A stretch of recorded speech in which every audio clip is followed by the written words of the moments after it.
Hello everyone, this is Diksha Rathore and welcome back to my channel. तो friends, next question discuss करेंगे child development and psychology के। बहुत important question है आपके सभी टेट एग्जाम के लिए। सो जल्दी से वीडियो को लाइक एंड शेयर कर दीजिए और चैनल को सब्सक्राइब कर लीजिए। और लास्ट में एक क्विज क्वेश्चन आपको मिलेगा जिसका आंसर आपको कमेंट में देना है। So now friends, let's start. So first question जो है, क्वेश्चन को ध्यान से पढ़ लेना है आपको। सूची फर्स्ट और सूची सेकंड से सम्मिलित कीजिए और नीचे दिए गए कोड से सही उत्तर का चयन कीजिए। तो हमारे पास ये सूची 1 है और सूची सेकंड। तो जॉन डीवी जो है ये कृत्यवाद से रिलेटेड है। टिचनर जो है संरचनावाद के संप्रदाय माने जाते हैं। कोफ्का गेस्टाल्टवादी हैं। वॉटसन व्यवहारवादी हैं, व्यवहारवाद से रिलेटेड है। तो स ब अ द आंसर सही हो जाएगा, यानी डी वाला आंसर जो है ना, स ब अ द, फोर्थ आंसर हमारा यहाँ पर सही है। देख लीजिएगा मैंने कैसे मिलान किया है, समझ में आ जाएगा आपको। तो डी आंसर सही है। नेक्स्ट क्वेश्चन जो है, इनमें से कौन सा विकास का एक सिद्धांत नहीं है? नहीं है बताना है। विकास संशोधन योग्य होता है। विकास केवल संस्कृति से शासित और निर्धारित होता है। विकास जीवन पर्यंत होता है। विकास वंशानुक्रम और पर्यावरण दोनों से प्रभावित होता है। तो विकास का जो सिद्धांत नहीं है, तो यहाँ पर आंसर हमारा सही हो जाएगा। विकास केवल संस्कृति से शासित और निर्धारित होता है, ये नेगेटिव है। ठीक है, जो विकास का सिद्धांत नहीं है, तो बी आंसर यहाँ पर सही है। नेक्स्ट क्वेश्चन है, शिक्षा मनोविज्ञान का संबंध है शिक्षक से, शिक्षण से, कक्षा कक्ष, वातावरण से, विद्यार्थी से या उपरोक्त सभी से। तो शिक्षा मनोविज्ञान जो है ये सभी से रिलेटेड है, टीचर से भी, टीचिंग से भी, क्लास का जो इन्वायरमेंट है, बच्चा है, सभी से रिलेटेड है। तो यहाँ पर आंसर हमारा राइट हो जाएगा, उपरोक्त सभी से, यानी ई ऑप्शन हमारा सही है। नेक्स्ट क्वेश्चन इज, एक प्रभावशाली अध्यापिका होने के लिए है महत्वपूर्ण है पुस्तक से उत्तरों को लिखाने पर बल देना, समूह गतिविधि के बजाय व्यक्तिगत अधिगम पर ध्यान देना, विद्यार्थियों के द्वारा प्रश्न पूछने के कारण उत्पन्न व्यवधान की अनदेखी करना, या प्रत्येक बच्चे के संपर्क में रहना। तो इफेक्टिव टीचर होने के लिए क्या इम्पोर्टेंट है? तो क्वेश्चन को पढ़िए ध्यान से। तो यहाँ आंसर हमारा सही हो जाएगा कि प्रत्येक बच्चे के संपर्क में रहना। ठीक है, डी आंसर यहाँ पर सही है। शिक्षा के क्षेत्र में व्यवहारवादियों का सबसे बड़ा योगदान है आत्मनिरीक्षण, वस्तुनिष्ठता, पाठ्यक्रम या ये सभी। तो 95 में आंसर क्या सही हो जाएगा? तो राइट आंसर होगा हमारा वस्तुनिष्ठता। ठीक है, बी आंसर सही है। अधिगम में डैश ने प्रभाव का नियम दिया था। किसने दिया था? पावलोव, स्किनर, थॉर्नडाइक या वॉटसन। तो लर्निंग रूल्स बताए थे थॉर्नडाइक ने। 8 नियम बताए थे, 3 मुख्य नियम थे, 5 गौण नियम थे। ठीक है, तत्परता का नियम, प्रभाव का नियम, अभ्यास का नियम, ये मुख्य नियम थे, तो थॉर्नडाइक ने बताए थे। तो सी आंसर यहाँ पर सही है। कौन सा युग्म सीखने में पुनर्बलन को महत्वपूर्ण नहीं मानता? स्किनर व हल, टॉलमैन व गुथरी, हल व गुथरी या सभी। पुनर्बलन यानी रिफोर्समेंट को इम्पोर्टेंट नहीं मानता, तो वो है टॉलमैन व गुथरी।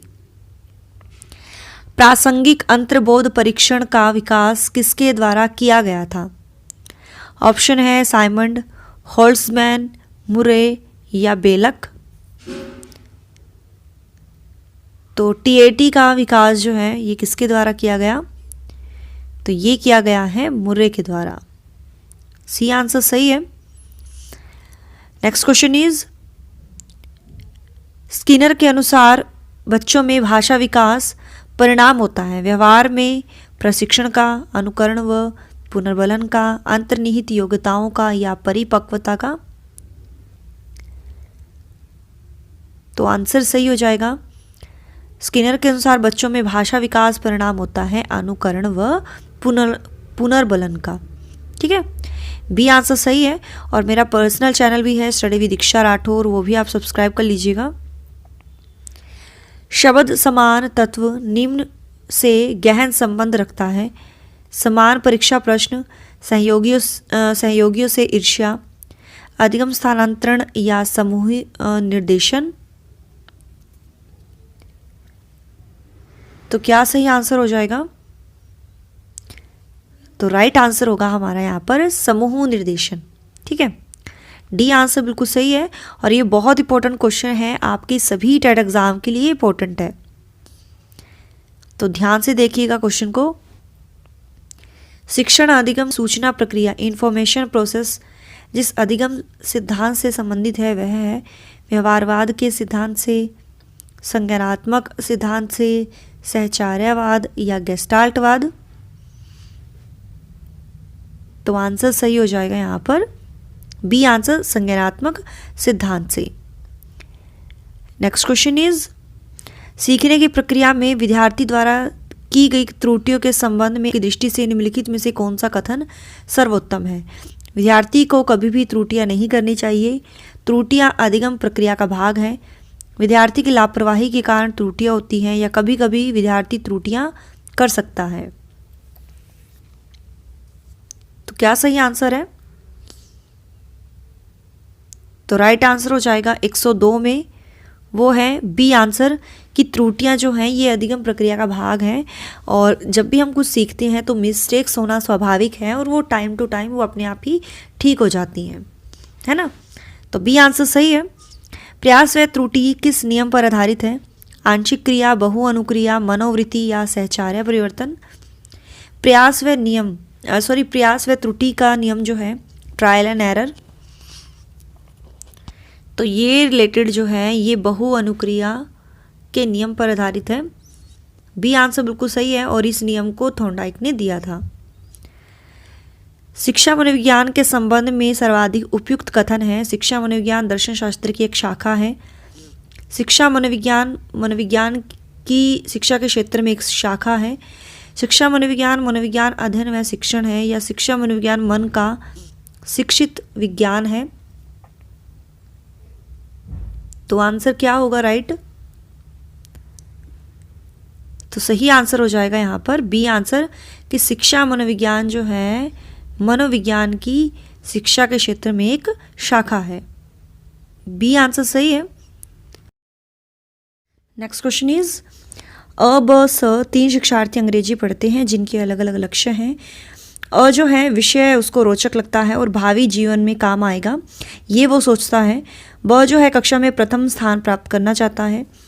स परीक्षा उत्तीर्ण होने वाले ग्रेड प्राप्त हो जाएं। ठीक है, तो उसका सही क्रम हमें बताना है।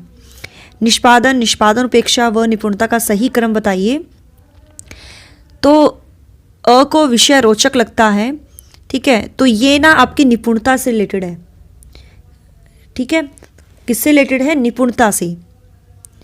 और पहला स्थान प्राप्त करना चाहता है, ये आपकी परफॉर्मेंस से रिलेटेड है।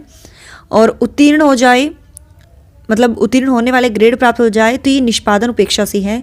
तो पहले आएगा स, फिर आएगा अ, फिर आएगा ब। ठीक है, स अ ब।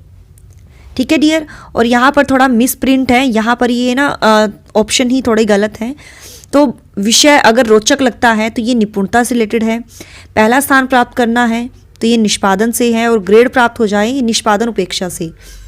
तो सीरीज होगी निपुणता, निष्पादन उपेक्षा, स अ ब। ठीक है, ये मिसप्रिंट है डियर। ठीक है, तो आंसर सही हो जाएगा स अ ब। ओके, अगले क्वेश्चन की ओर चलते हैं। बाल केंद्रित शिक्षा के लिए किस मनोवैज्ञानिक ने शिक्षा शास्त्रियों का ध्यान केंद्रित किया? कोहलर ने, फ्रायड ने, रूसो ने या स्किनर ने? तो राइट आंसर हो जाएगा यहाँ पर रूसो ने। सी आंसर सही है। अंतर्दृष्टि अधिगम परिणाम है पुनर्बलन का, उद्दीपन अनुक्रिया का, समग्रीकृति प्रत्यक्षीकरण का या उद्दीपन सामान्यीकरण का। तो अंतर्दृष्टि का सिद्धांत जो है कोहलर ने दिया था, सुल्तान नामक शिपंजी पर इन्होंने प्रयोग किया था। तो ये परिणाम है समग्राकृति प्रत्यक्षीकरण का। सी आंसर सही है। नेक्स्ट क्वेश्चन इज, शारीरिक परिवर्तन के लिए जिन शब्दों का प्रयोग किया गया है, अभिवृद्धि, विकास, परिपक्वता या उपरोक्त सभी। फिजिकल चेंजेस के लिए जिन शब्दों का प्रयोग किया गया है तो वो क्या है, अभिवृद्धि का यानी ग्रोथ का। क्लियर, ए आंसर राइट है। क्रिया प्रसूत मुख्यतः बल देता है शिक्षक पर, वातावरण पर, पुनर्बलन पर या अधिगम सामग्री पर। तो क्रिया प्रसूत का सिद्धांत किसने दिया था, स्किनर ने दिया था, है ना। चूहे पर, कबूतर पर इन्होंने प्रयोग किया था और ये मुख्यतः बल देता है रिफोर्समेंट पर। सी आंसर राइट है। समावेशी शिक्षा के संदर्भ में भाषा शिक्षण के लिए अनिवार्य है विभिन्न प्रकार की गतिविधियों का उपयोग, व्याकरणिक संकल्पनाओं का अधिकाधिक अभ्यास, एकांकी शिक्षण में सभी की भागीदारी या भाषा कौशलों का उपयुक्त अभ्यास। तो भाषा शिक्षण के लिए अनिवार्य है समावेशी शिक्षा के संदर्भ में, तो 110 में आंसर राइट हो जाएगा। ए आंसर विभिन्न प्रकार की गतिविधियों का प्रयोग, ए आंसर राइट है। क्रिया प्रसूत अनुकूलन में पुनर्बलन निर्भर करता है उद्दीपन की प्रकृति पर, अनुक्रिया की प्रकृति पर, एक व दो दोनों या कोई नहीं। तो क्रिया प्रसूत अनुकूलन में जो रिफोर्समेंट है ना वो डिपेंड करता है रिएक्शन कैसा है, स्टिमुलस पर ये डिपेंड नहीं करता है, रिएक्शन कैसा आता है उस पर ये डिपेंड करता है अनुक्रिया की प्रकृति पर। आंसर राइट हो जाएगा बी आंसर। विभिन्नता का नियम प्रतिपादित किया डार्विन ने, सोरेनसन, पवलोव ने या कोई नहीं। तो विभिन्नता का नियम प्रतिपादित किया है किसने, डार्विन ने, ए आंसर सही है। धीमी गति से सीखने वाले बालकों के लिए अधिक उपयोगी सिद्धांत है कोहलर का सिद्धांत, थॉर्नडाइक का सिद्धांत, हल का सिद्धांत या थ्रस्टन का सिद्धांत।